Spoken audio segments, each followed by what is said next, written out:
mulai Anda dipercaya menjadi PLT karena kurang lebih 3 bulan ya. Sebenarnya persoalan air ini apanya yang salah, Pak Direktur? Kok kita, eee eee, air melimpah tapi tidak mengalir gitu?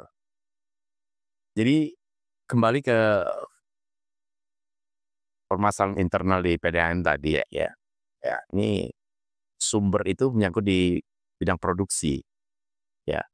Eee, kita ini luar biasa, Allah Subhanahu wa Ta'ala memberikan air yang melimpah di kabupaten yang kita cintai ini.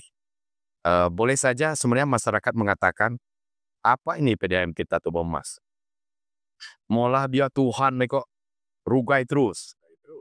Ya, itu yang disampaikan oleh masyarakat kita.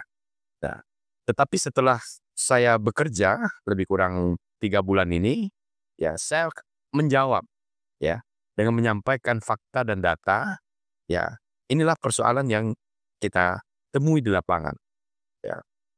Bron kita, eee, reservoirnya, BPT-nya, dan mohon maaf revitalisasi pipa palet itu yang sangat penting ke depan, ya.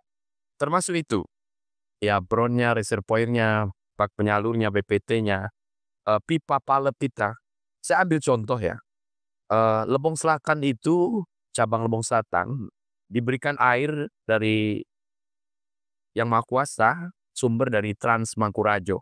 Airnya luar biasa, kualitas airnya sudah dicek kembali di BP POM, eee, itu kualitas tertinggi boleh dikatakan di antara yang lain. Nah, airnya besar.